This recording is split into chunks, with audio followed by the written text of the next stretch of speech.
रामकृष्णारे मित्रांनो, सर्वांना जय भीम जय शिवराय. मित्रांनो, सध्या महाराष्ट्रात दोनच नाव गाजत आहेत.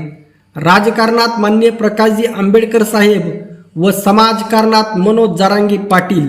मला माझ्या अनेक मराठा बांधवांच्या कमेंट येत आहेत की वंचित चांगला पर्याय आहे, म्हणजे मी केलेली मेहनत थोडीफार का होईना कामाला येत आहे याचा आनंद आहे. मित्रांनो, कोण सत्तेमध्ये येईल किंवा नाही हे महत्त्वाचं नसून आपण आपला सन्मान, आपली बुद्धी गहाण ठेवली नाही, आपण प्रस्थापितांच्या समोर झुकत नाहीत हे महत्त्वाचं आहे. मित्रांनो, आज असंच एक वंचित समाजातून एक नेतृत्व उभा राहिलेलं आहे. स्वतः माननीय प्रकाशजी आंबेडकर साहेबांनी मराठा समाजाच्या या गटाला वंचित म्हटलेलं आहे. परंतु तुम्हाला तर माहीत आहे, वंचित घटकातलं हे नेतृत्व प्रस्थापितांना मान्य नसतं. मित्रांनो, या प्रस्थापितांची जात नसते, त्यांचा एक स्पेशल वर्ग तयार झालेला असतो. यामध्ये सर्व जातीतील लोक सामील असतात. ते जातीचा मतांसाठी वेळ प्रसंगी वापर करतात, पण काम मात्र फक्त स्वतःचे पद, पैसा, प्रतिष्ठा यासाठी करत असतात. मित्रांनो, हे जरी वरून एकमेकांना भांडत आहेत असं दाखवत असले तरी आतून हे एकमेकांचे मित्र आहेत. मित्रांनो, अजित पवार महाविकास आघाडीमध्ये होते तेव्हा मी म्हटलं होतं की अजित पवार, धनंजय मुंडे व फडणवीसांची गुप्त मैत्री सुरू आहे. धनंजय मुंडे हे मूळचे भाजपचे, बिचारा चांगला माणूस आहे, त्यांच्याविषयी तुर्तास आदर आहे. या सर्व घराण्यांनी स्वतः ठरवून फूट पाडून घेतलेली आहे व ते वेगवेगळ्या पक्षात विखुरले आहेत. सत्ता कोणाचीही येवो, सत्तेत हे असणारच. कल्पना करा, जर आपणही त्यांच्या जागी असतो तर सत्ता कोणालाच नको नसती. सत्तेसाठीचा जगभरचा इतिहास पाहिला तर हा निसर्ग नियमच आहे.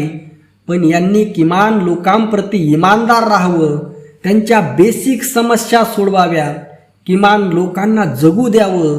श्री संत ज्ञानेश्वर महाराजांची एक सुंदर ओवी आहे, अलौकिक लोहावे लोकांप्रती. जनसामान्यांची नाळ तोडून तुम्ही कोणीतरी वेगळे आहात आणि तुमच्या लेखी या लोकांना काहीच किंमत नाही असं माणसाचं वागणं नसावं. परंतु या लोकांचं हे असं वागणं बनलेलं आहे. मित्रांनो, सरसकट हे वाईट नाहीत. अनेक जण सुसंस्कृत राजकारणी आहेत. यामध्ये मला माननीय प्रकाशजी आंबेडकर साहेब हे सर्वात जास्त प्रगल्भ आणि सुसंस्कृत वाटतात. त्यानंतर बच्चू कडू असतील, पंकजाताई मुंडे असतील, उद्धव ठाकरे असतील, हर्षवर्धन जाधव असतील आणि त्यानंतर थोडेफार अजित पवार, जितेंद्र आव्हाड व अजूनही काही नावे असतील. अजित पवारांविषयी स्वतः माननीय प्रकाशजी आंबेडकर साहेब म्हणाले होते, जे पोटात ते ओठात बोलणारा माणूस. पण शरद पवार तसे नाहीत.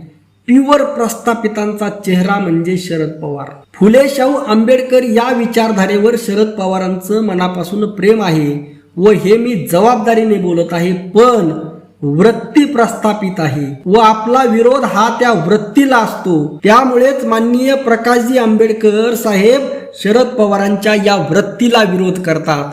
मित्रांनो, अशा या राजकारणामध्ये गावखेड्यातला, बांधावरचा शेतकऱ्याचा मुलगा एका मोठ्या समाजाचं नेतृत्व करतो व तोही असा समाज जर त्याने ठरवलं तर राज्याची सत्ता बदलू शकतो. मग या प्रस्थापितांचा किती पोटसूळ उठला असेल. मित्रांनो, वेगवेगळ्या पद्धतीने हे प्रस्थापित व मीडियावाले जरांगे पाटलांना अडचणीत आणायचा प्रयत्न करत आहेत. अगोदर म्हणायचे एकनाथ शिंदेंनीच बसवलं, त्याच काळात हा फडणवीसचाच डाव आहे अशीही चर्चा होती. आता या दोघांचाही डाव पलटला की लगेच शरद पवारांचाच माणूस आहे. काही पण बोलायचं. मित्रांनो, मीडियातले माणसेही अभ्यासू असतात. किमान त्यांना सामाजिक जाणीव नसली तरी राजकीय जाण असते व अशी जाण असणारे पत्रकार असले उटपटांग प्रश्न विचारित असतील तर मला वाटतं वंचित घटकातील लोकांनी या पत्रकारितेमध्ये येणं गरजेचं आहे. यावर मी एक स्पेशल व्हिडिओ बनवणार आहे. तुम्ही नक्की मला याची आठवण करून द्या. मित्रांनो, आपले प्रश्नच आपण मांडू शकतो, कारण ज्याचं जळतं त्यालाच कळतं. आपलं दुःख हे आपल्यालाच निवारण करायचं आहे. मित्रांनो, दुःखावरून मला तथागत गौतम बुद्धांचा एक महत्वपूर्ण सर्वांच्या परिचयाचा सिद्धांत आठवला. तुम्हाला सर्वांना तो माहीत आहे. या जगात दुःख आहे व ते दुःख दूर करता येऊ शकतं त्यामुळे हे दुःख समजून घेणं गरजेचं आहे. तथागत गौतम बुद्धांचा हा विचार इतका मोठा आहे की जगातील सर्व समस्यांचं निदान यामध्ये आहे.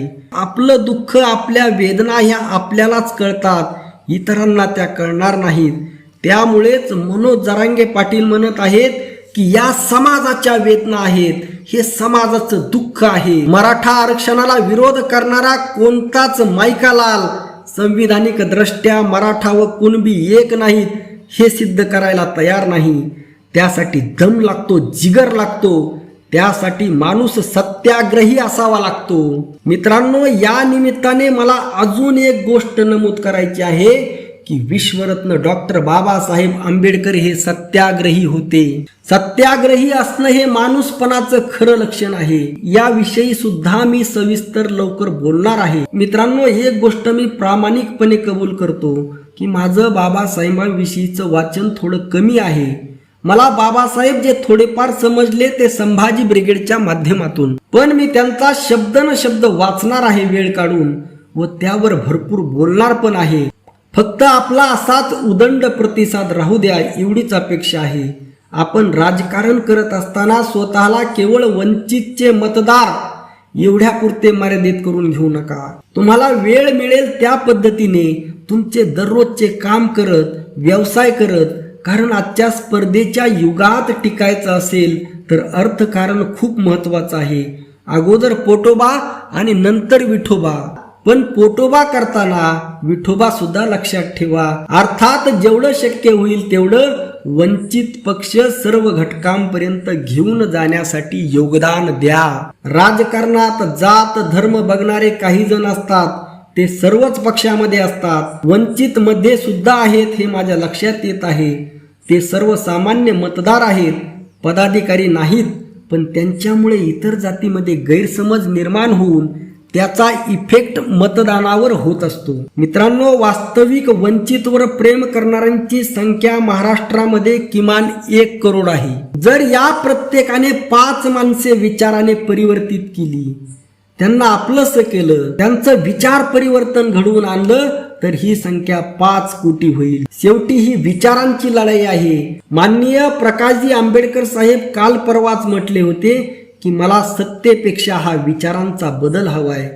माननीय प्रकाशजी आंबेडकर साहेब प्रगल्भ आहेत, व्यापक आहेत, सर्व घटकांना जातींना घेऊन चालणारे आहेत, पण ती कमी मला काही समर्थकांमध्ये दिसत आहे. त्यामुळेच मित्रांनो, मी म्हटलं राजकारण समजून घ्या आणि हे राजकारण वंचितच्या मतदारांनी समजून घेणं गरजेचं आहे. मित्रांनो, वंचित हा एक विचार आहे, खूप व्यापक विचार आहे. या समाजातील 85 ते 80% लोकांना सामावून घेणारा हा विचार आहे. परत तेच सांगतोय, एकटे माननीय प्रकाशजी आंबेडकर साहेब काही करू शकणार नाहीत. सर्वांनी साथ द्या, पण ती साथ देताना राजकारण समजून घ्या. विश्वरत्न डॉक्टर बाबासाहेब आंबेडकरांनी जे सांगितलं होतं की राज्यकर्ते व्हा, त्यांचं स्वप्न पूर्ण करून दाखवा. वंचित कडून अपेक्षा यामुळे आहेत कारण हा विचार संविधानाला मानणारा आहे. आणि जी माणसे या तत्वाला मानतात, जी माणसे तथागत गौतम बुद्धांना मानतात, जी माणसे छत्रपती शिवाजी महाराजांना मानतात, जी माणसे फुले शाहू आंबेडकरांना मानतात, ती किमान सर्वसामान्यांना अर्थात सर्व घटकातील वंचितांना न्याय देतील. ज्या न्यायाची अपेक्षा येथील 80% समाज डोळ्यात तेल घालून करत आहे. त्यामुळेच मित्रांनो, राजकारण समजून घ्या. आजच्या पुरतं एवढंच. प्रत्येकाने चॅनलला लाईक व सबस्क्राईब करा. प्रत्येकाने कमेंट करा. कमेंटमध्ये किमान जय भीम जय शिवराय एवढं लिहा. रामकृष्ण हरी. जय जगद्गुरु. जय शिवराय. जय भीम.